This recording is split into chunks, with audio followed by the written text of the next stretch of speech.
ہمارے نوجوانوں کو یہ بات غور کرنا چاہیے، نہیں ہم اس پر تو بات کرتے ہی رہے کہ ہمارا نوجوان اس کے ساتھ بہت بڑا مسئلہ ہے کہ وہ عبادتوں میں اس کا دل نہیں لگتا، نمازوں میں سستی برتتا ہے، فجر کی نماز پڑھنے کے لیے جائے، خاص طور پہ یہ گاؤں دیہات کے علاقوں میں تو میں دیکھ رہا ہوں کہ مشکل سے دو چار نوجوان صفوں میں دکھتے ہیں، وہی بوڑھے لوگ جو اپنی زندگی کا ایک عرصہ گزار چکے ہیں اور اب ان کے پاس کرنے کے لیے کچھ کام نہیں رہ گیا، زیادہ تر ایسے لوگ ہی مسجدوں میں دکھ رہے ہیں۔ حالانکہ اللہ تعالیٰ کو تو نوجوان کی عبادت اللہ تعالیٰ کو بہت محبوب ہے، اللہ تعالیٰ کے نزدیک محبوب عبادت وہ ہے جو جوانی میں کی جاتی ہے۔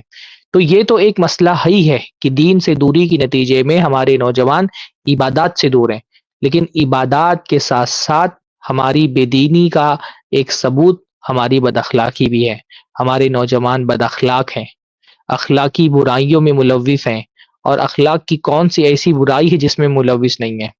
نہ ہمارے نوجوانوں کے اندر بڑوں سے ادب و احترام کا معاملہ رہ گیا ہے، نہ چھوٹوں پر شفقت کرتے ہیں، نہ والدین کی فرما برداری کرتے ہیں، نہ اپنے پڑوسیوں کے ساتھ حسن سلوک کرتے ہیں، نہ ان کو بات کرنے کی تمیز ہے، نہ گفتگو کا سلیقہ ہے، نہ اٹھنے بیٹھنے کے آداب پتہ ہیں۔ یعنی کون سی اخلاقی برائی ہے جو ہمارے نوجوان میں نہیں پائی جاتی؟ دین سے دوری عبادتوں کی شکل میں بھی ہمارے نوجوانوں میں موجود ہے اور اخلاق کے گراوٹ کی شکل میں بھی موجود ہے۔ تو ایمان جو ہے نا، ایک مسلمان وہ اپنے اخلاق سے پہچانا جانا چاہیے معاشرے کے اندر کہ یہ مسلمان ہے۔ اللہ کے رسول صلی اللہ علیہ وسلم نے اور بھی بہت سارے حدیث ہیں، جیسے اللہ کے میں فرمایا من کان یؤمن باللہ والیوم الاخر فلیقل خیرا او لیصمت۔ اللہ کے رسول نے فرمایا جو اللہ اور آخرت پر ایمان رکھتا ہے وہ یا تو اچھی بات کرے او لیصمت، یا پھر خاموش رہے، بات ہی نہ کرے، چپ رہے۔ اللہ کے نبی صلی اللہ علیہ وسلم نے گفتگو کو ایمان کے ساتھ جوڑ دیا کہ ایمان والا بندہ جو ہوگا، کیونکہ بھائی اخلاق کا سب سے بڑا مظاہرہ زبان سے ہوتا ہے، زبان جو ہے وہ ہمارے اخلاق کا ایک بہت بڑا نمونہ ہوتی ہے، بلکہ ہماری پوری شخصیت کی نمائندگی زبان کرتی ہے، ہماری پوری شخصیت کو زبان ریپرزینٹ کرتی ہے۔ تو رسول اللہ نے فرمایا ایمان والوں کی علامت کیا ہے؟ یا تو وہ اچھی بات کرتے ہیں یا تو خاموش رہتے ہیں۔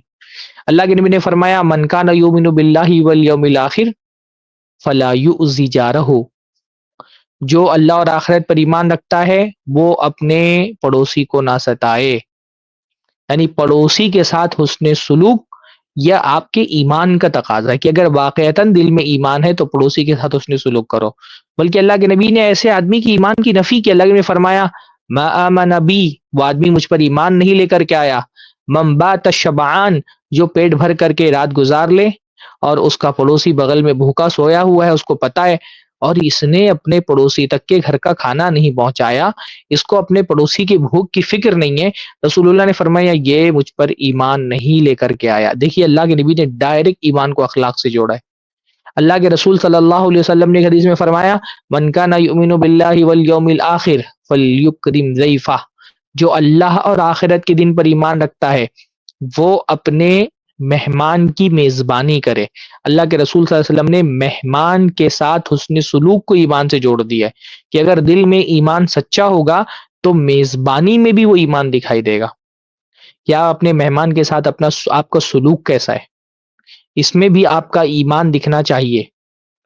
بلکہ آپ دیکھیں گے کہ بیشتر مومن کی ضد کیا آتی ہے؟ مومن کی ضد آتی ہے کافر، اور مومن کی ضد آتی ہے منافق۔ تو منافق کا دل کیونکہ ایمان سے خالی ہوتا ہے نا، تو وہ جو ایمان کی کمی ہے وہ ان کے اخلاق میں دکھائی دیتی ہے۔ اصل منافق کی، اس لیے آپ دیکھیں گے بیشتر منافقین کی علامتیں جو اللہ کے رسول نے بتائی ہے ان کا تعلق اخلاق سے ہے، کہ جب ایمان دل کے اندر نہیں ہوتا ہے تو اس کا اثر ڈائریکٹ کیا ہوتا ہے؟ اخلاق پر ہوتا ہے۔ اور منافق کو اگر معاشرے کے اندر پہچاننا ہے تو اس کی پہچان، جیسا کہ میں نے کہا، عبادتیں تو چلو کرنے کے لیے آ جا رہے ہیں، کسی طرح سے دکھاوا کرنے کے لیے صحیح، لیکن نماز پڑھنے تو آ ہی جا رہے ہیں، پر منافق اپنے اخلاق کو نہیں سدھار سکتا، کیونکہ ایمان کی وجہ سے جو اخلاق کی زینت اور جو اخلاق میں حسن پیدا ہوتا ہے وہ منافق کے اندر پیدا نہیں ہوگا۔ اس لیے بیشتر منافقوں کی جو علامتیں بیان کی گئی ہیں احادیث کے اندر، آپ دیکھیں گے کہ ان کا تعلق زیادہ تر اخلاقی معاملات سے ہے۔